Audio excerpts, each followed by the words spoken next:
L'honorable député de Marc-Aurèle-Fortin. Merci, Monsieur le Président.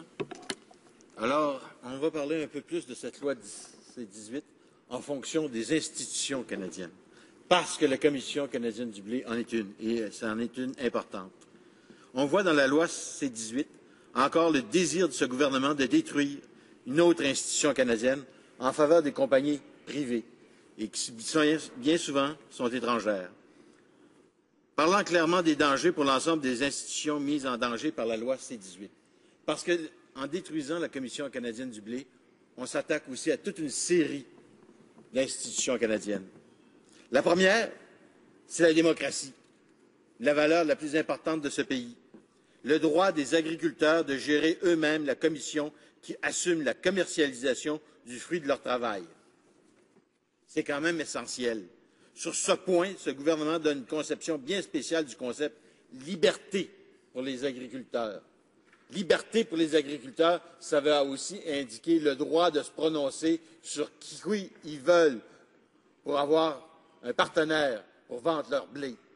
C'est leur droit le plus sacré d'avoir un référendum. Mais voilà, ce référendum, on leur refuse. On leur avait promis pendant les élections. Mais dès que les élections sont finies, on s'est aperçu que le gouvernement conservateur voulait tellement détruire une institution canadienne qu'ils ont oublié de respecter leurs grandes promesses. Votez pour nous, on va vous protéger, on va vous respecter, on va vous consulter. Et une fois qu'on est au pouvoir, les seuls gens qu'on consulte, c'est les compagnies étrangères. Ça, c'est le gouvernement conservateur. Un gouvernement conservateur, pas un gouvernement canadien. Deuxièmement, la Commission canadienne du blé, c'est aussi un siège social de stature mondiale au Canada. Les décisions mondiales se prennent ici, au Canada. On a développé un personnel, on a développé une expertise au Canada. On va remplacer ça par quoi? Par des bureaux qui reçoivent les fax, qui reçoivent les directives, qui reçoivent les emails des compagnies étrangères situées ailleurs.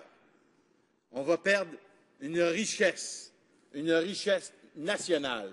C'était une institution qui, au niveau mondial, avait son mot à dire, qui pouvait intervenir sur les marchés mondiaux, qui pouvait intervenir sur les prix, sur les cours mondiaux. On remplace ça par rien du tout.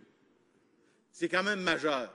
Puis la ville de Winnipeg, c'était 2000 emplois, la Commission canadienne du blé. Ça générait 2000 emplois dans la ville de Winnipeg. Mais on respecte ça dans le gouvernement conservateur. On respecte tellement ça qu'on n'a même pas pensé à ce que deviendrait ce siège social de stature mondiale. La Commission canadienne du blé, c'est aussi une capacité de transport. Elle a des wagons. Elle a même des bateaux. Puis on lui reproche d'avoir des bateaux. On lui reproche d'avoir des moyens de transport. On ne s'est jamais posé la question à savoir si d'avoir des wagons, d'avoir des bateaux, ça permettait aux Canadiens d'avoir un meilleur prix pour leur blé, en réduisant les coûts de transport. Non, on ne fait pas cette analyse-là. On ne la veut pas, cette analyse-là. On dit simplement la Commission canadienne du blé des bateaux, puis elle ne devrait pas en avoir. Ben moi non, je ne suis pas d'accord. Elle devrait en avoir. Si elle juge que ça permet aux agriculteurs canadiens d'avoir un avantage économique, pourquoi ils devraient renoncer à un avantage économique? Faire plaisir à la concurrence? Faire plaisir à une vision étroite du gouvernement conservateur? Non. Puis même si d'autres compagnies canadiennes reprenaient cet exemple-là, on pourrait enfin peut-être avoir une marine marchande canadienne, mais ça, c'est quelque chose qui est canadien. Puis on sait bien que ce gouvernement-là s'attaque à tous les symboles importants du Canada, sauf le drapeau, sauf le portrait de la reine. C'est bien important, ça. Ça génère beaucoup d'emplois, ça. Mais non. Encore une fois, il ne s'occupe pas de ça. Le port de Churchill. Le port de Churchill a été développé pour avoir un accès au nord, d'avoir un accès immédiat à tous les marchés mondiaux par l'entremise d'un port en haute mer, d'avoir une capacité de profiter de l'ouverture du passage du Nord-Ouest dans l'Arctique. Mais voilà, encore une fois, Churchill, c'est canadien. C'est moins intéressant que revitaliser les chemins de fer aux États-Unis, parce qu'eux autres vont retirer de ce beau subterfuge économique, ils vont retirer un accroissement de leur transport. Ah, et c'est rentable pour eux autres, ça ne l'est peut-être pas pour le Canada, et ça ne l'est surtout pas pour Churchill. Churchill, on a investi dans cette ville-là. Churchill, c'est un port canadien avec une population canadienne qui mérite d'être écoutée et défendue par un gouvernement qui, malheureusement, est tout sauf canadien. Ça, c'est un problème majeur. Mais ce n'est pas seulement aussi le port de Churchill. Il y a le port de Vancouver, il y a l'usage de la voie maritime, il y a le port de Thunder Bay. Toutes ces institutions, toutes ces installations, tous ces travailleurs canadiens qui profitent d'un travail à ce niveau-là, on ne les écoute pas, on ne les regarde pas. On n'a même pas une étude sur le résultat des conséquences que ça va avoir sur eux autres. Tout ce qu'on a, c'est des slogans. Tout ce qu'on a, c'est des commentaires disgracieux. Tout ce qu'on a, c'est la démonstration d'un gouvernement qui ne sait pas ce qu'il fait, d'un gouvernement qui veut détruire le Canada dans une folie hystérique. Pour conclure, Monsieur le Président, le grave problème de cette loi, c'est qu'elle est dans son essence même anti-canadienne. Elle détruit une expertise qui favorise la non-utilisation des comités de notre pays. Oui, Monsieur le Président, notre pays, c'est vaste, notre pays est grand, et notre pays dépend de nombreuses institutions qui l'ont bâti, qui l'ont construit, par l'entremise de ses chemins de fer, de ses wagons, de son utilisation des moyens de transport du Canada. La Commission canadienne du blé est un élément essentiel. C'est un des bâtisseurs de ce pays. Il n'est pas le seul, non, mais il est important.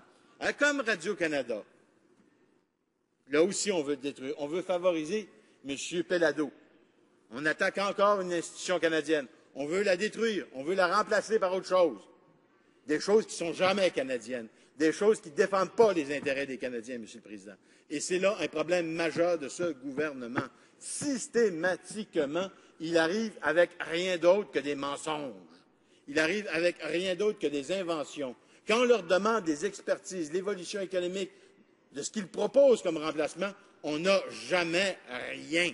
Si on avait des études économiques sur les conséquences que ça va avoir sur le port de Churchill, sur les conséquences que ça va avoir sur la voie maritime du Saint-Laurent, sur les conséquences que ça va avoir sur le port de Vancouver. Mais on n'a jamais ça. Tout ce qu'on a, c'est des commentaires comme « ils sont donnés 500 $ de primes contre le stress ». Et ça change quoi, ça? Vous savez ce qui se donne comme prime des compagnies américaines au niveau du commerce du blé? Les commissions, les petits avantages, les petits cadeaux. Vous pensez sincèrement que ces gens-là vont faire le commerce du blé canadien pour nos beaux yeux, pour nous favoriser, nous, en tant que Canadiens? Ils sont là pour faire de l'argent. Puis le plus d'argent qu'ils peuvent faire sur notre dos, plus ils sont contents, puis plus ils ne vont pas se gêner. Surtout pas avec un gouvernement qui les encourage. Un gouvernement qui dit « prenez tout, donnez rien ». Et ça, c'est le problème de ce gouvernement. Un gouvernement qui ne défend pas les intérêts des Canadiens, qui systématiquement est jamais là quand il s'agit de défendre le Canada. Et ce gouvernement-là, c'est vraiment un gouvernement conservateur qui n'a rien de canadien. On ne peut pas parler du gouvernement canadien quand on parle de l'actuel gouvernement conservateur. Et la Commission canadienne du blé en est un très bel exemple. Maintenant, on pourrait parler aussi des conséquences que ça va avoir sur les coopératives. Parce que les coopératives, c'est le même problème. Les coopératives, pas non seulement les coopératives, mais aussi les marchés de l'offre, des contraintes au commerce, des contraintes à ce qu'eux considèrent le commerce ouvert, le commerce libre. Alors, Monsieur le Président, je vais conclure en disant que ce gouvernement-là, par sa pratique anti-canadienne, par sa pratique de détruire toutes les institutions canadiennes, a démontré qu'il n'avait rien dans le cœur. Merci, Monsieur le Président.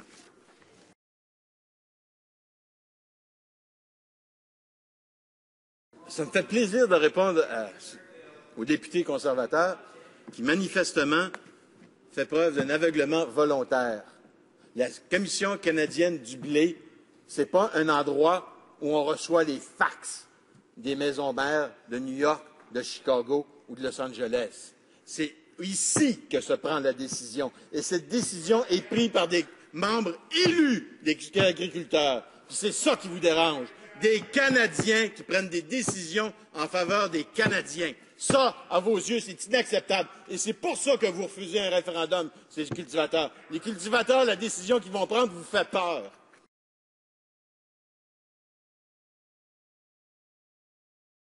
Pour qui travaille le ministre? C'est manifeste qu'il ne travaille pas pour les Canadiens. Il travaille pour son avenir personnel. Ah, les fermiers! Dans ce cas-là, si tu respectes tellement les fermiers, pourquoi tu refuses un référendum? C'est ça, Monsieur le Président. Voici l'exemple typique. Il dit, je représente les fermiers, je défends les fermiers. Mais quand les fermiers lui disent, demande-nous notre opinion, il n'est pas là. Il n'est pas le ministre de l'Agriculture, il n'est pas le ministre des fermiers. Non, il est le fermier de lui-même, de ce qu'il va se négocier comme futur job. Rien d'autre. Ce n'est pas un député canadien, ça, monsieur. C'est un homme qui défend des intérêts contre le Canada.